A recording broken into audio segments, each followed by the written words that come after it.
जिसके कारण पक्षियों को बहुत ठंड भी लगा करती थी। इसीलिए उस जंगल के सभी पक्षियों ने अपने अपने पक्के घर बना लिए थे। देखिए तोते जी, ये नवंबर का महीना है। हमने बारिश के महीने में पक्के घर बनाकर अपना गुजारा कैसे भी कर लिया था। अब नवंबर का महीना है तोते जी, बर्फ जमने का महीना है। अब हम कैसे बचेंगे इस बर्फ से? कुछ ना कुछ तो हल निकालेंगे हम सभी पक्षियाँ।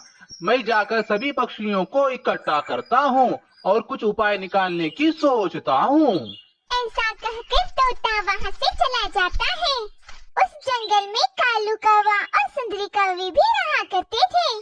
कालू जी, जंगल के सभी पक्षियाँ एक ही बात को लेकर बहुत परेशान हो रहे हैं कि इस महीने में अगर बर्फ गिरने लग गया तो हम सब क्या करेंगे, कहाँ जाएंगे, क्या खाएंगे? अरे सुंदरी, तुम इसकी चिंता मत करो।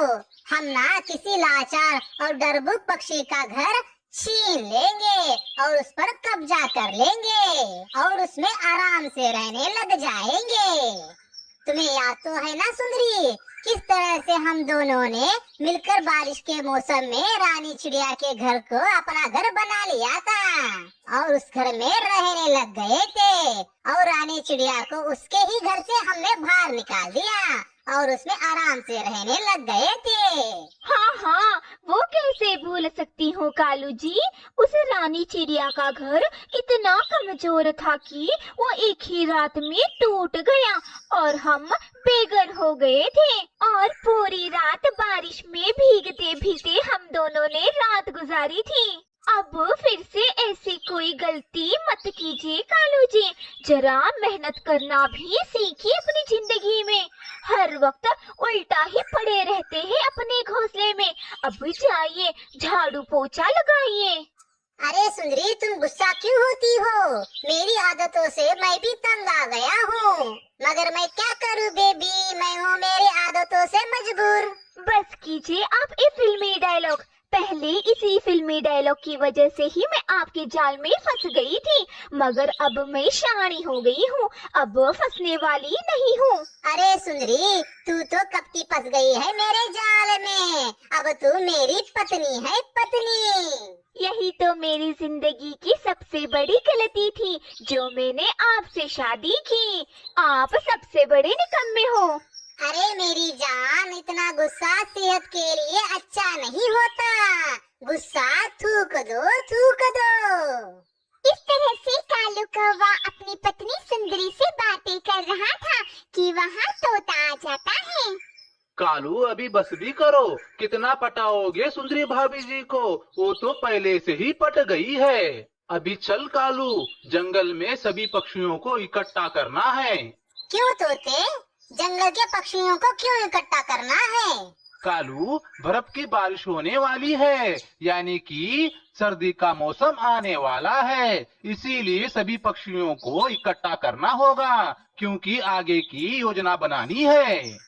सुंदरी, माफ करना मुझे, जरा काम है मुझे तोते के पास। जाकर आता हूँ, फिर तुम्हारे गुस्से को शांत करवाता हूँ। ऐसा कहकर कालू कौवा वहाँ से चला जाता है। फिर जंगल के सभी पक्षियाँ एक बड़े से पेड़ के नीचे इकट्ठे होकर बातें करते हैं। पक्षियों, हम बारिश के मौसम में पक्के घर बनाकर बच गए। अब इस आने वाले बर्फ के बारिश से कैसे बचेंगे हम सभी पक्षियाँ? अरे बुलबुल, तुम तो डॉक्टर हो ना, कोई ऐसी दवा नहीं है तुम्हारे पास जिसे खाने से हमें ठंड ना लगे? हाँ है ना कालू, जहर। अगर जहर पीकर मर जाएंगे तो उन्हें हम आग लगाकर जला देते हैं। क्या तुम खाना चाहोगे जहर? अगर खा गए तो तुम्हें ठंड नहीं लगेगी, ना ही सर्दी आएगी, सीधे गर्म होकर राम राम सत्य हो जाओगे। बुलबुल, तुम्हारी जबान कुछ ज्यादा ही चलने लग गई है। अगर ये बात मेरी पत्नी सुंदरी सुन लेती तो तुम्हें नोच खा जाती। आप दोनों चुप हो जाइए, क्यों बच्चों की तरह लड़े जा रहे हैं? हमें उपाय निकालना है बर्फ से बचने के लिए।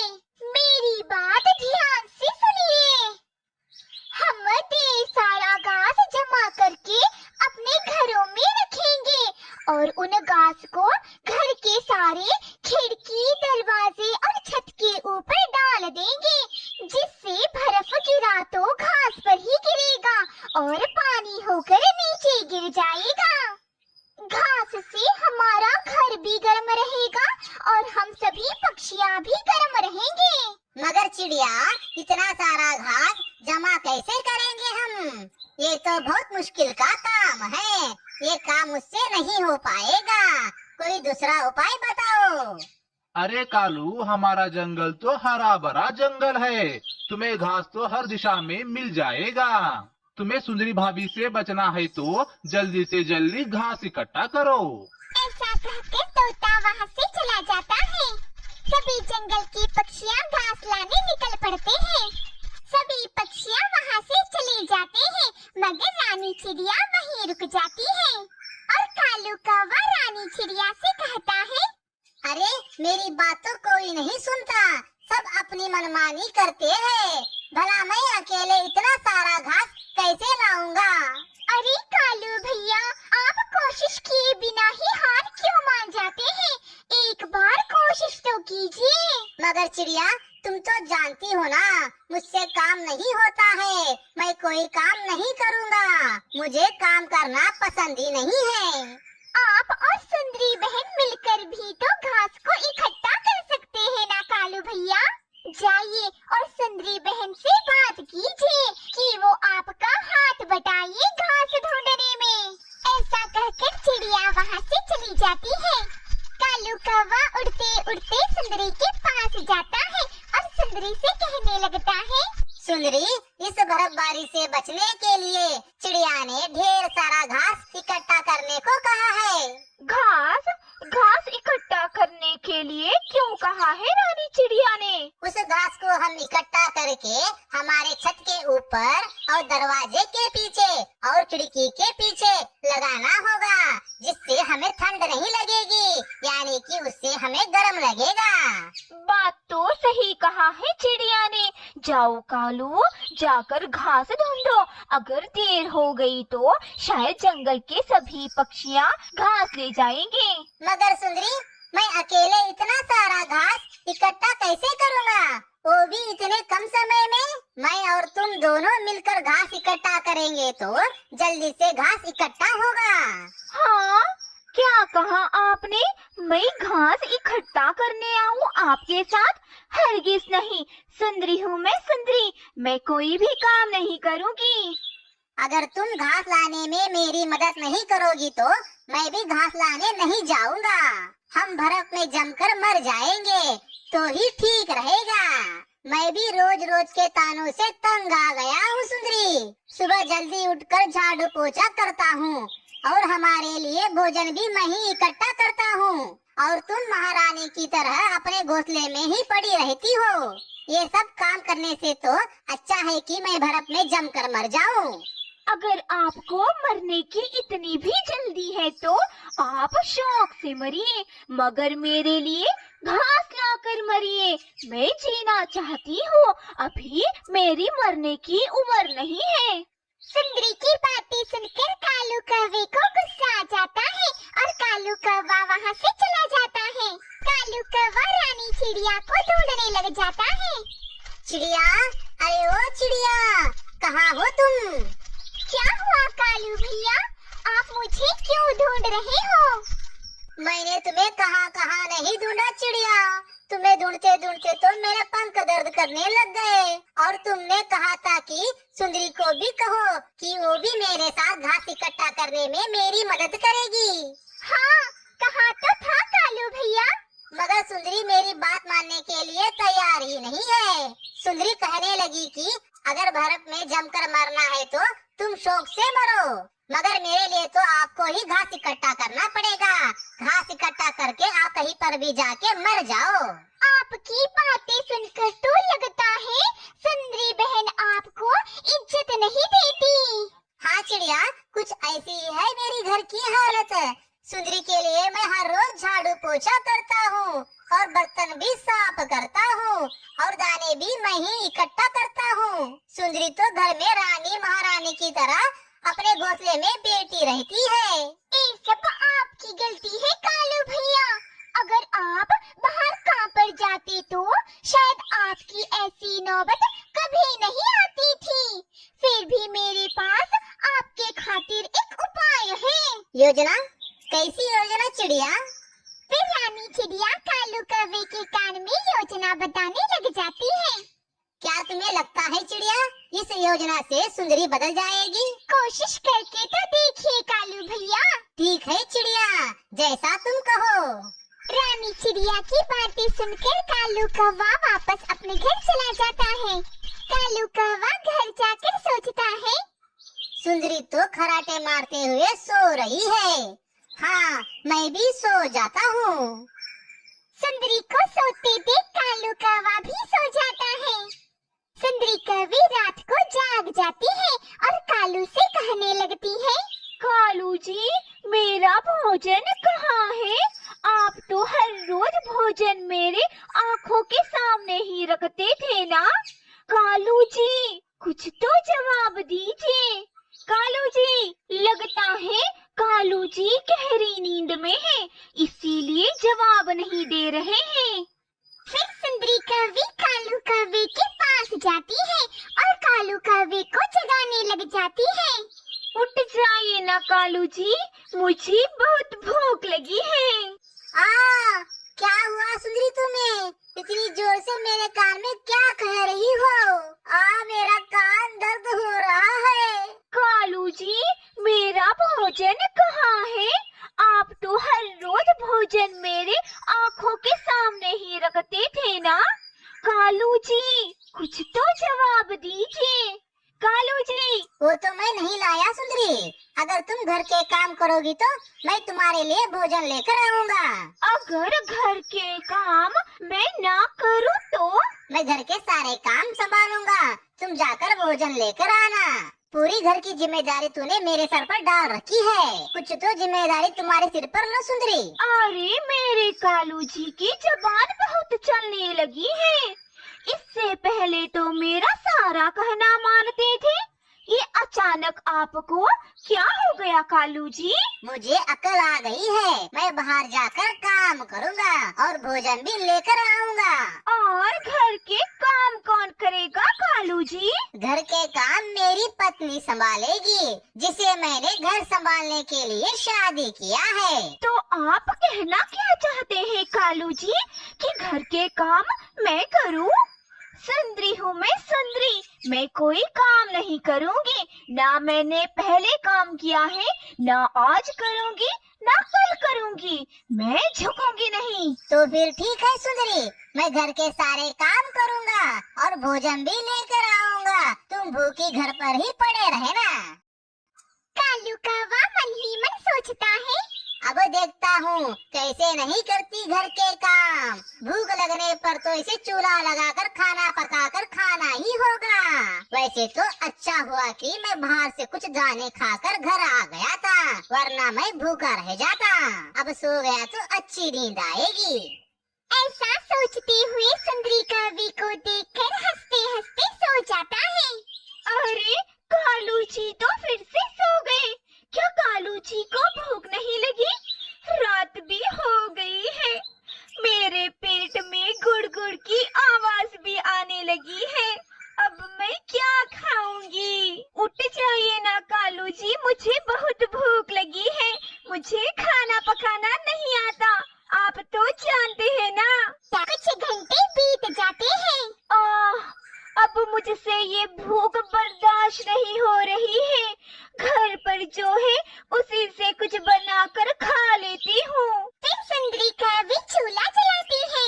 एक काम करती हूँ, सारी सब्जियाँ, चावल, दाने, मिर्च, नमक डालकर एक ही मटके में पका देती हूँ। जो होगा सो देखा जाएगा। फिर सुंदरी कौवी एक मटके में सारी सब्जियाँ डालकर पकाने लग जाती है। कालू सोते हुए ही ये सारा नजारा देख रहा था और मन ही मन सोच रहा था, अरे वाह, क्या खुशबू आ रही है खाने की। मन कर रहा है कि अभी जाकर खाऊं। अगर अभी जाऊंगा तो सुंदरी शायद मुझे खाना पकाने लगाकर खुद यहाँ सोने आ जाएगी। चुपचाप यही बैठकर सारा नजारा देखता हूँ। सुंदरी खाना खाते समय मुझे जरूर बुलाएगी। उफ, ये चावल और दाल पकने का नाम क्यों नहीं ले रहा है? बेचारी सुंदरी भूख की वजह से तड़प रही थी। कुछ समय बाद वो दाल पक जाती है। हाँ, चावल तो पक चुके हैं, ये तो दिखने में खिचड़ी बन चुका है।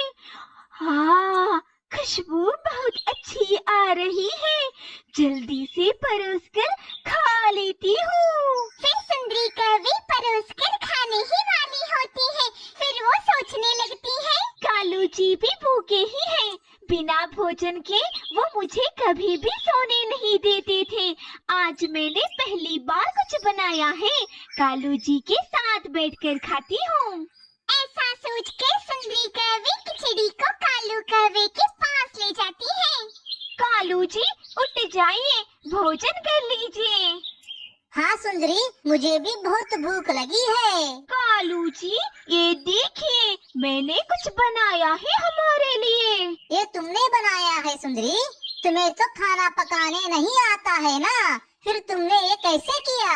सभी चीजों को एक मटके में डालकर पका दिया कालू जी। कोई बात नहीं सुंदरी, चलो मिलकर भोजन करते हैं। फिर वो दोनों बड़े ही प्यार से भोजन करने लग जाते हैं। बाहर देखो सुंदरी, सुबह भी हो गई है। हाँ कालू जी, सुबह भी हो गई है। आप नहा धोकर काम पर जाइए, आज से मैं घर संभालूंगी।